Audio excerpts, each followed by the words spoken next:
Bonjour à tous, bienvenue dans cette nouvelle émission 1, 2, 3 Santé. On s'adressera particulièrement aux messieurs puisque nous parlerons du cancer de la prostate. Donc soyez attentifs, restez avec nous jusqu'au bout. D'abord, qu'est-ce que c'est que cette fameuse prostate? Bonjour docteur Periana. Bonjour Yemouna. Alors la prostate, c'est une petite glande située sous la vessie. Elle fait partie des organes génitaux internes. Elle peut être le siège d'infections, d'augmentation de volume, c'est l'adénome prostatique, mais aussi de cancer, tant redouté par les hommes de chez nous. Quel est le rôle de notre environnement, en particulier la problématique du chlordécone? Quelles sont les particularités de ce cancer si fréquent chez nous? Faut-il faire un dépistage systématique? Nous avons un expert qui viendra dans quelques instants pour répondre à toutes ces questions. D'abord, la question du jour. Marie a moins qu'à 50 ans, est-ce qu'elle faut pour occuper des postes à taille? Qu'est-ce qu'il fait?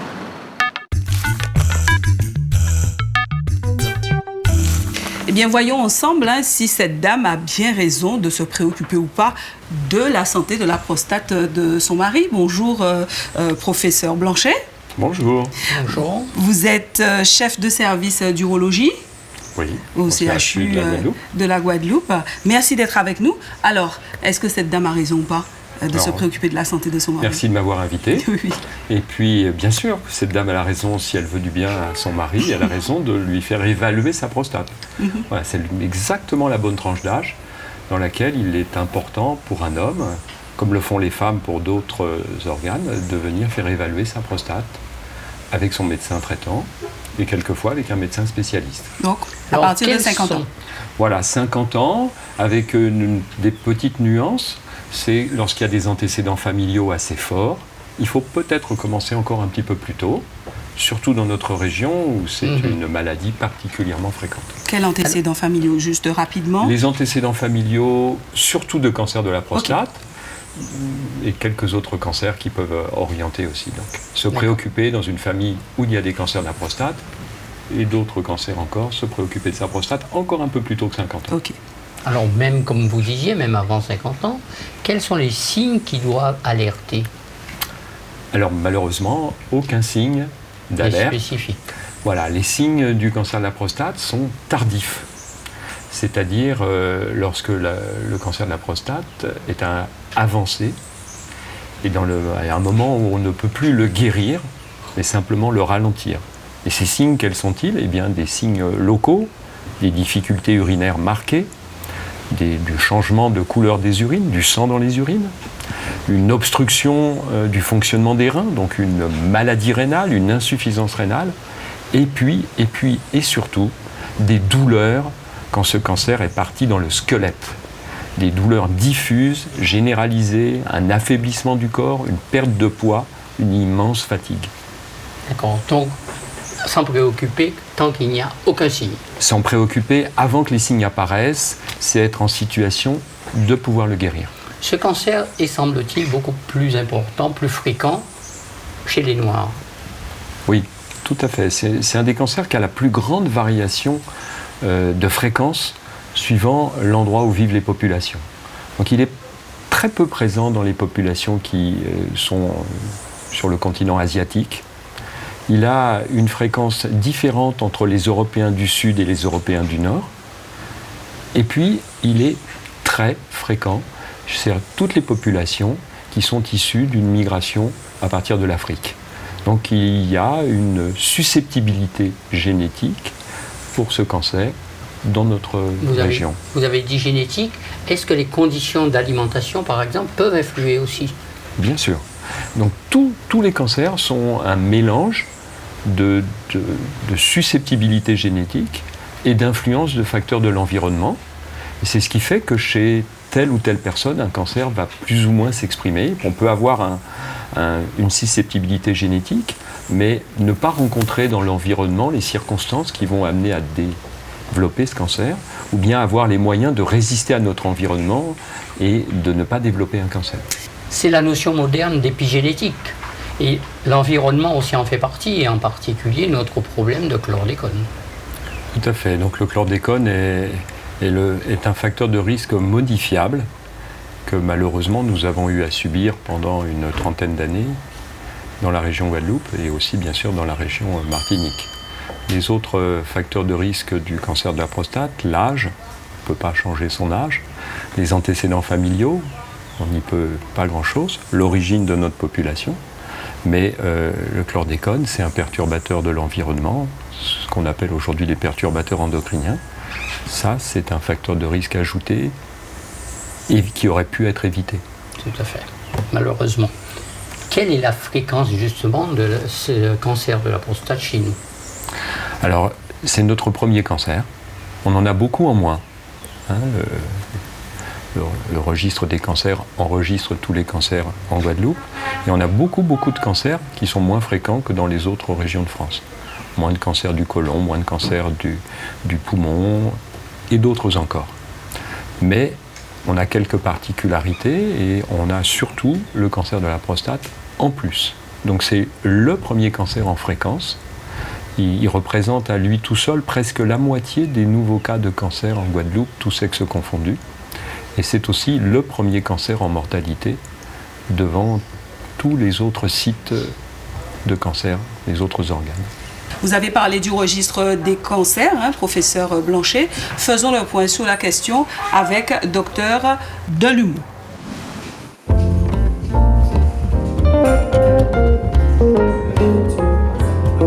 Dans le cadre de la surveillance épidémiologique des cancers en France, il est produit annuellement pour chacune des principales localisations de tumeurs invasives les incidences observées par département couvert par un registre de cancers, par sexe et par période quinquennale. Le registre des cancers, c'est un registre général en population. Donc, il a été créé en 2008 dans le cadre du premier plan chlordécone par une décision ministérielle, interministérielle. Et il s'agissait d'avoir des données de surveillance épidémiologique des cancers en Guadeloupe. On sait qu'il y a un registre en Martinique qui existait depuis plus de 25 ans et en Guadeloupe, on n'avait pas de données. Donc, ce registre a été mis en place dans le cadre de ce premier plan avec pour mission de collecter l'ensemble des cas de cancer diagnostiqués en Guadeloupe, quel que soit le lieu de prise en charge. À partir du moment où le patient réside en Guadeloupe, nous enregistrons les cas de cancer. Donc ce registre fonctionne depuis 10 ans maintenant avec un enregistrement d'environ 1700 cas par année. Tout cancer confondu, aussi bien chez les adultes que chez les enfants. Donc nous avons avec une répartition, le premier cancer que nous enregistrons est naturellement le cancer de la prostate, avec plus de 500 cas chaque année, et suivi par le cancer du sein chez la femme avec un peu plus de 200 cas chaque année. C'est une notion connue que le cancer de la prostate a une incidence élevée chez nous. Il y a eu la première étude, déjà l'étude Cariprostate, mais même avant l'étude Cariprostate, on avait les données du registre de la Martinique où l'incidence de ce cancer était élevée. C'est une notion connue aussi que le cancer de la prostate a une incidence plus élevée dans les populations noires. Je peux vous montrer pour exemple, alors qu'en France, on a un chiffre de 100 pour 100 000 hommes atteints de cancer de la prostate. En Guadeloupe, nous avions en 2013 171 pour 100 000 hommes. Et chez les Noirs américains, puisque aux États-Unis, ils font cette distinction population blanche, population noire pour leur calcul, chez les Noirs américains, on a une incidence qui est autour de 145. Donc là aussi, qui est très élevée, alors que la population blanche, étiquetée blanche, a une incidence autour de 85 pour 100 000 habitants. Le rôle du registre, c'est de la surveillance épidémiologique. Alors, on ne peut pas avoir de réponse en termes de causalité. Le registre ne peut pas dire que chlordécone égale cancer de la prostate. Nous ne sommes pas dans une situation analytique, comme l'a fait par exemple l'étude Cariprostate. Nous observons des données d'incidence. Nous observons que l'incidence augmente sur de longues périodes. En plus, nous avons des périodes d'observation de 5-10 ans. Et ça incite à poser des hypothèses qui vont conduire à des études qui vont permettre de se mettre en position de répondre à une question de causalité. Mais un registre ne peut pas répondre à une question de causalité. Et le registre des cancers est capable de produire des informations d'incidence, de mortalité, de survie. Et actuellement, nous préparons un projet de recherche avec l'INSERM sur la géolocalisation des cancers. Nous avons remarqué nous savons qu'en métropole, l'incidence n'est pas la même en fonction des départements. Nous avons voulu regarder en Guadeloupe ce qui se passe dans les différentes zones de la Guadeloupe. Nous avons un découpage de la Guadeloupe en iris, qui est un découpage administratif. Nous avons essayé de regarder combien de nouveaux cas il y avait dans chaque iris. Nous l'avons comparé à la zone de contamination du chlordécone en Guadeloupe. Il ne semble pas à l'heure actuelle, au niveau de notre recherche actuelle, qu'il y ait une corrélation directe entre les zones de contamination et les zones de cancer de prostate en Guadeloupe. La suite de recherche sera une collaboration avec le CIRAD normalement pour étudier la corrélation existante entre l'incidence des cancers dans les différents iris et les zones de contamination au chlordécone. À l'heure actuelle, sur le cancer de la prostate, ce qu'on peut dire, c'est que nous avons un taux d'incidence qui diminue chaque année, une mortalité qui diminue également de façon constante depuis les 8 dernières années, et une survie nette qui est très comparable à la métropole, ce qui montre une très bonne prise en charge en Guadeloupe du cancer de la prostate. Eh bien, vous voyez qu'on apprend tous les jours dans cette émission le registre des cancers. Ça, c'était une découverte pour moi. Professeur Blanchet, je suppose que vous avez envie de réagir par rapport à ce reportage. Oui. D'abord, remercier mes collègues de vous avoir fourni des données très, très importantes. Deux choses. La première, c'est sur la géolocalisation des cancers. Et il semblerait ne pas y avoir de lien entre le lieu de vie et la survenue du cancer. Alors, on n'est pas trop surpris parce que notre territoire n'est pas très grand. Les hommes bougent d'un territoire à l'autre et les denrées alimentaires contaminées bougent elles aussi. Donc, on n'est pas trop surpris qu'il n'y ait pas de géolocalisation. Ça, c'est la première chose. Le deuxième point, c'est sur le registre, effectivement, n'est pas fait pour établir un lien statistique ou un lien causal entre le chlordécone et le cancer de la prostate. Ça, c'est le travail d'une recherche avec des dosages du chlordécone dans le sang de patients et de témoins. Et c'est l'étude que nous avons menée avec une équipe INSERM et qui conclut à un lien au minimum statistique très fort entre le taux de chlordécone que nous pouvons avoir dans le sang et la survenue de cancer de la prostate. Plus ce taux est élevé dans notre sang, plus le risque de cancer de la prostate est fort. Alors ça, c'est un lien statistique, mais il y a beaucoup d'éléments pour imaginer que la causalité existe et que ce facteur de risque soit réel et donc à combattre. Alors, venons-en au diagnostic maintenant de ce fameux cancer. Oui. Comment on fait ce diagnostic ? Alors, on a vu à travers la question d'entrée que c'est à peu près vers l'âge de 50 ans qu'il est bon de venir faire une évaluation de sa prostate. Alors, comment on fait une évaluation de la prostate ? Bien sûr, on interroge le patient sur sa vie, sur sa façon d'uriner, mais ensuite, on doit l'examiner. Ah, voilà. C'est souvent là où la chose se corse, l'examen. C'est là qu'il a le doigt au petit doigt. Voilà, c'est donc le fameux toucher rectal, oui, qui fait toujours couler beaucoup d'encre et qui est toujours inévitable en 2018. Okay. Hein, c'est pas ni les scanners, ni la biologie moléculaire, mais non, ça fait pas mal. Voilà.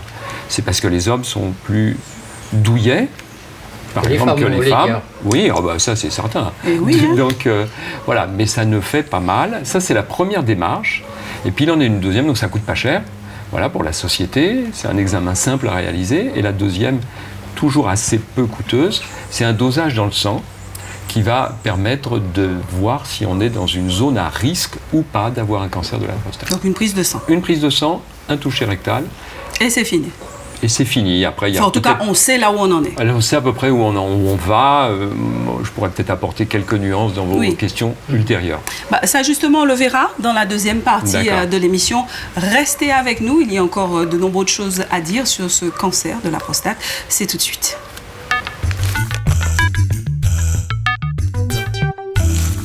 Allez, c'est reparti pour la deuxième partie de cette émission 1, 2, 3 Santé consacrée au cancer de la prostate avec le professeur Blanchet. Maintenant, j'aurais souhaité que nous abordions la question du dépistage. Est-ce que c'est un peu comme le dépistage du cancer du sein chez la femme ? Alors non, c'est différent. Il n'y a pas de dépistage organisé au niveau de toute la population avec les convocations émanant de la de la Caisse de sécurité sociale ou de l'association de dépistage des cancers, comme c'est le cas, vous l'avez rappelé, pour le cancer du sein, pour le cancer colorectal et peut-être aussi pour le cancer du col utérin. Donc on est dans une situation différente où il s'agit simplement d'un diagnostic précoce, individuel. On va appeler ça le dépistage individuel. C'est une démarche personnelle qui doit amener les hommes, à partir de la tranche d'âge qu'on a définie tout à l'heure, à venir faire évaluer leur prostate par leur médecin traitant ou par le spécialiste. Donc et là, toute la différence. C'est une différence. Alors, elle n'est pas si importante que ça, parce que même dans les cancers qui sont sous forme de dépistage organisé, tout le monde ne répond pas. Tout le monde ne répond pas. Donc, alors que le cancer de la prostate, qui concerne de très nombreuses familles en Guadeloupe, il y a une grande sensibilisation à ce cancer. Donc, on est quasiment en situation de dépistage organisé à travers les démarches individuelles. Mais, par contre, on pourrait beaucoup mieux faire si on avait un dépistage ciblé, organisé. On pourrait faire mieux avec éviter des dosages qui se répètent, éviter des investigations inutiles, des examens en trop, donc faire mieux pour le patient et à un moindre coût pour la société. Tout à fait. Alors, donc on a bien compris que vous militez pour ce dépistage plus systématique, oui, surtout en lien avec notre environnement propice. Mais quand on a suspecté un cancer, on va le traiter. Quels sont les traitements qu'on va proposer? D'abord, pour le cas d'un petit cancer, disons débutant. Alors, donc pour les cancers localisés. Pour les cancers localisés, on va avoir une espèce de grading entre certains cancers pourront être simplement surveillés. Je pense que c'est une notion que tout le monde n'a pas forcément en tête. On n'est pas obligé d'intervenir tout de suite. Exactement. On va avoir un cancer de faible volume, de faible agressivité. La première proposition à faire aux patients, c'est je vais vous surveiller à un rythme qu'on définira, avec des examens qu'on va définir, et on ne va pas être dans l'obligation de tout de suite proposer un traitement, car il n'y a aucun traitement innocent, aucun traitement sans effet secondaire. Ça, c'est la première proposition. Après, si on ne relève pas de cette surveillance, eh bien, plusieurs techniques pour guérir un cancer de la prostate localisé existent. D'abord, un acte chirurgical qui s'est beaucoup amélioré ces dernières années en utilisant des systèmes de robotisation qui permettent de le rendre plus précis vis-à-vis du cancer et moins invasif, épargnant des complications aux patients. Ensuite, il y a des systèmes de radiothérapie qui sont des rayons qu'on envoie à travers la peau avec des séances qui se succèdent jour après jour pour guérir ce cancer. D'autres techniques encore, par exemple des ultrasons. Des ultrasons qui sont focalisés sur la prostate, sur toute la prostate ou sur une partie quelquefois, et qui permettent là aussi de guérir. Et puis des grains radioactifs enfin, qu'on peut aussi mettre à l'intérieur de la prostate. Les techniques les plus employées sont la chirurgie et la radiothérapie. Les autres techniques que j'ai évoquées, elles sont à nuancer suivant le type de cancer. Cas par cas. C'est toujours au cas par cas. Justement, docteur, je vous propose qu'on regarde ensemble, tout de suite avec ce reportage, comment se passe cette prise en charge.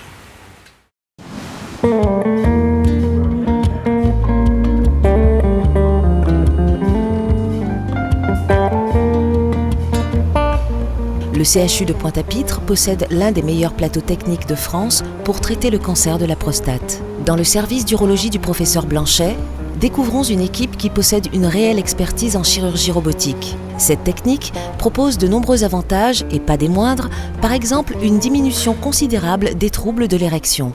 Alors la prostatectomie totale robot assistée consiste à enlever la totalité de la prostate en cas de cancer prostatique. On désinsère en fait la prostate d'un côté de la vessie et de l'autre côté de l'urètre. Et ensuite on suture la vessie à l'urètre. Alors comme vous le voyez derrière moi, le robot est docké au niveau du patient. Le patient est sous anesthésie générale et le chirurgien a une console à distance du patient. Alors, les avantages de la prostatectomie totale robot assistée, c'est d'avoir une vision par le chirurgien dans le patient en 3 dimensions et d'avoir une maniabilité des instruments de 7 degrés, donc ça équivaut à peu près à celle des mains. Cela permet en fait d'avoir de toutes petites incisions. À l'époque, dans les prostatectomies par laparotomie, on incisait largement les muscles. Maintenant, c'est des toutes petites incisions et donc ça permet d'avoir une récupération post-opératoire bien meilleure. Le CHU de Pointe-à-Pitre et l'équipe d'urologie a une réelle expertise en robotique et on a traité plus de 900 patients avec le robot. Avec la chirurgie robotique, il y a de moins en moins de patients avec des troubles de la continence et des troubles de l'érection. Et par ailleurs, il existe des traitements pour les troubles de l'érection, il existe aussi des traitements pour les troubles de la continence. Et après une prostéectomie totale robot assistée, on peut vivre tout à fait normalement. Un des objectifs du CHU de Pointe-à-Pitre, c'est de développer l'ambulatoire. Et il est possible qu'avec le robot, on puisse faire des prostéectomies totales robot assistées en ambulatoire. C'est-à-dire que le patient arrive le matin, se fait opérer de la prostate et repart le soir même.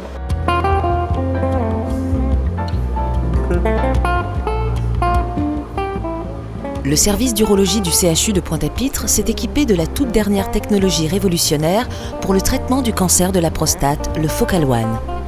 Dr Rémi Hérault nous explique. Le Focal One, donc ça permet de traiter de façon partielle ou totale la prostate pour les cancers de faible risque ou de risque intermédiaire. Le patient est installé en décubitus latéral, donc sur le côté, avec une sonde introduite dans le rectum, donc on n'ouvre plus le patient et on détruit le cancer par ultrason. Les avantages du Focal One sont multiples au niveau déjà des effets secondaires, notamment sur la continence et les troubles de l'érection par rapport au traitement radical de référence qui est la radiothérapie ou la prostéectomie. Il y a beaucoup moins d'effets secondaires. De plus, lors d'un traitement par Focal One, le patient peut repartir dès le jour même ou le lendemain. On peut faire donc de l'ambulatoire. Et ce traitement, s'il arrivait à une récidive après le premier traitement par Focal One, on peut retraiter avec cette machine. Et on va arriver à traiter juste une toute petite partie de la prostate grâce à la fusion entre l'IRM et l'échographie. En plus, on peut injecter un produit à la fin de l'intervention pour savoir si on a bien nécrosé la partie qu'on voulait détruire.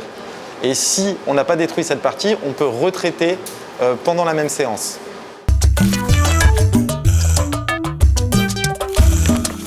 Donc nous le voyons bien, hein, vraiment une approche pluridisciplinaire, professeur Blanchet.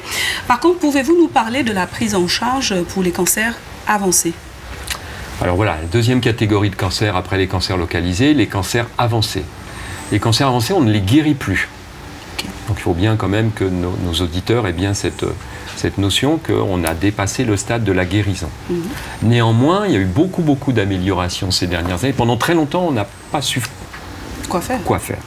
Beaucoup d'améliorations dans les dernières années et on arrive à transformer un peu ces cancers avancés en maladies chroniques. Donc c'est-à-dire, je veux dire par là, on va vivre avec. D'accord. Plus ou moins en harmonie avec son cancer et beaucoup plus longtemps qu'auparavant. Donc il est là, on ne l'enlève pas, on le surveille et on gère. Quand il est avancé, on ne l'enlève pas, car la maladie a dépassé la prostate et donc on gère à travers des nouveaux traitements, des nouveaux médicaments, des nouvelles formes d'accompagnement. On gère, le patient est accompagné dans une vie chronique avec son cancer. Un peu comme on doit gérer une maladie comme le diabète, l'hypertension. Voilà. Alors, professeur, parmi les effets secondaires de tous ces traitements, est-ce que la peur de ne plus bander est la préoccupation essentielle de tous ces hommes? Oui, c'est la préoccupation de tous les hommes à tout moment de leur vie, jeunes ou vieux. Avec ou sans cancer. Avec ou sans cancer. Donc c'est bien naturellement que c'est une des questions les plus fréquemment posées, pas exclusivement, mais c'est la question la plus importante. Alors si on peut leur répondre qu'en soi, la prostate n'est pas un organe de l'érection, la prostate sert à la fertilité. Ce sont des structures qui cheminent à côté de la prostate, qui assurent notre érection, mais il est vrai qu'aucun traitement d'un cancer de la prostate localisé ou d'un cancer de la prostate avancé n'est complètement innocent vis-à-vis de ces structures qui favorisent l'érection de l'homme. Donc il comporte toujours, quelle que soit l'amélioration des techniques, un risque que l'érection soit moins bonne après qu'avant un traitement, et ce d'autant plus que le cancer touche quand même une tranche de la population où, en âge, je parle, où l'érection devient un peu moins performante. Problématique, on C'est va dire. indéniable. Voilà. Il y a aussi des risques d'incontinence. Oui, mais c'est des risques qui sont en grande diminution grâce à l'amélioration des techniques. Techniques chirurgicales, techniques de radiothérapie. Donc on est vraiment dans un moment où ce risque demeure, mais il devient faible. Alors parlons maintenant de la mortalité par cancer. Vous aviez dit que c'était celui le plus grave, Oui. le plus fréquent et le plus grave. Qu'en est-il? Alors c'est aussi celui dont on meurt le plus en Guadeloupe, mais c'est une mortalité qui se réduit, qui diminue, parce qu'on traite mieux les cancers localisés, on les traite plus tôt, et aussi parce que les formes avancées, graves, dont on ne guérit pas, eh bien on parvient à vivre avec plus longtemps qu'auparavant. Donc réduction de la mortalité. Merci beaucoup, docteur. Merci pour toutes ces précisions. Merci à vous deux. Merci beaucoup. Merci à vous pour votre attention. On se retrouve très vite pour une nouvelle édition. Et tout de suite, la synthèse en créole avec Brigitte Zabarel. Bien bonjour, tout le monde qui a écouté nous. Merci de recevoir nous à Casazot. Cancer à la prostate, j'attends parler de ça. Tini en l'eau moun qui ça arrive ici dans à Kazan surtout avec affaire à chlordécone là. Tout homme qui passe 50 l'année, eh ben yo peut trapper, yo ka veiller. Mais faut savoir que des parfois il peut venir sans bail poncing.